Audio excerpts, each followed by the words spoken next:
ninkii gabadha goosan waayay yuu dacwoonaya ma Saciid Cabdullaahi Deni buu dacwoonaya ma islaamku dacwoonaya ma suldaanku dacwoonaya ma siyaasadiinta dawladda maamulku dacwoonaya gabdhaha lama riqiisi karo gabdhaha waxaan idin leeyahay anu rubba idin sheegaya ninkii idin goosan waaya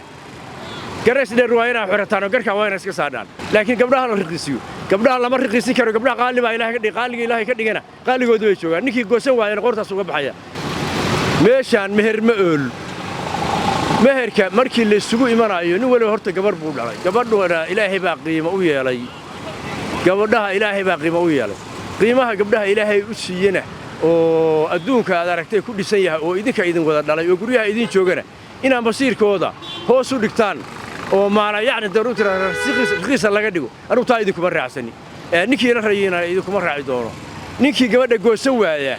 waxay la tahay guurtadan iyo go'aankan waxa soo saaray nin gabadh goosan waayay ee soo tuubarraacay inuu marka gacanta taago yahay oo yiraahdo wartalow gabadha waa jeclahay goosanna kari waayay awoodna uma lihi anuu marka taamana bogaadin meesha nasiir nabadgelyo la isugu yimi abni baa la isugu yimi dhaqan baa la isugu yimi hirgelin Soomaaliyeed baa la isugu yimi odayaal intaas idinka raaliga boqolkiiba 90 ilaa raalidan ka noqday ninkii gabadha goosan waayay yuu dacwoonaya ma Saciid Cabdullaahi Deni buu dacwoonaya ma islaamku dacwoonaya ma suldaanku dacwoonaya ma siyaasadiinta dawladda maamulku dacwoonaya gabdhaha lama riqiisi karo gabdhaha waxaan idin leeyahay anu rubba idin sheegaya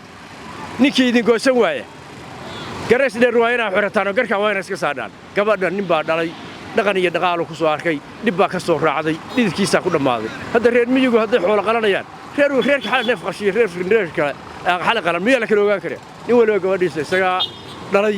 isagaana dib ku arkay isagaana dib ku qaba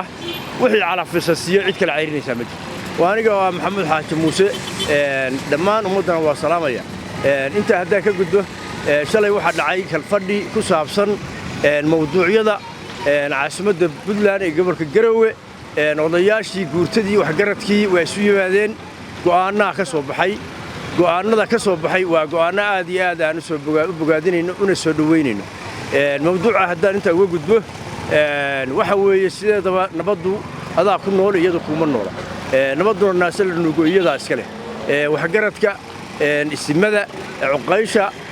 culimada aqoon-yahanada masiirka ummadda Soomaaliyeed meel kasta joogtaba shaqada fadhigii kalfadhiga ka dhacay annagu aad baan soo dhaweynayaa mawduucaasuna mawduuc hirgala oo hagaaga ilaahay ha ka dhigo qadli horta la baaqan maayo waxa leeyahay dadka mawdku waa u siman yahay oo waa la sugayaa nimba saacad uu leeyahay sabab ilaahay kumayaan markaas oo fayba sabi ka noolaan rabbi sababihiisa yahay gelin sifti gooniya odayaal horta waa wanaagsan wana ceel waa ku rideen aad baan macnaha halkaas idinku taabanaya ina wax wanaagsan waa idinku bogaadinaya waana idin mahadinaya ilaahay baan ku mahadinaya waxba wanaagsanoo go'aanka ka soo baxay waxa la rabaa inuu hirgalo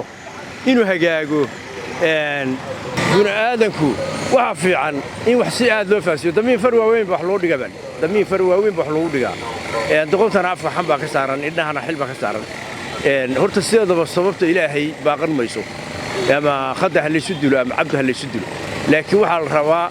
fadhi maalin kasta la fariisanayo guurtiyo waxgarad iyo maamulida dawladda shacab isku dhafnaan isku xirnaan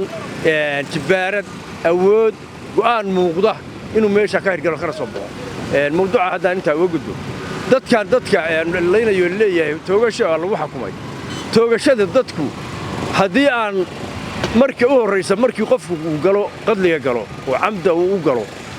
oo sakhada u gelin li waxa la gacantaadu koolaashada ka leeyahay goynteeda kaamilihi waxa la rabaa haddii qabiilka iyo qoyska uu ka dhashiyo iyo nabadoonka qaranka uu soo qabsan waayo awood uu jibaarad ku siiso dawladdu loona adeegsado saxiixna laga qaado beri ka maalina aan maalin kasta waxa la yiraahdaa maamulka wax qabta maamulkii markii wax qabtaaniin dagaal badan baa ka dhacay dhibaato badan baa ka dhacday gobolka waxa lagu dulqaatay waxyaalo badan baa loo dulqaatay waxa loo diray ciidankii u horreeyay xasilinta ah magaalada aad ay u xasiliyeen dhibaatadii muqaadaraadkii qadligiis ka soconayay qurgooyadii qadafkii dhacay waa laga raystay maalintii dambe haddii dagaalkii dhacdo waxa la yiri geela waa dhacaya adeeg dhigna ku daadan ma suurtoobayso maamulka markii la diro waxa la rabaa go'aanka uu gaaro oo golaha kala too guurtida mid maamul iyo mid dadweynaha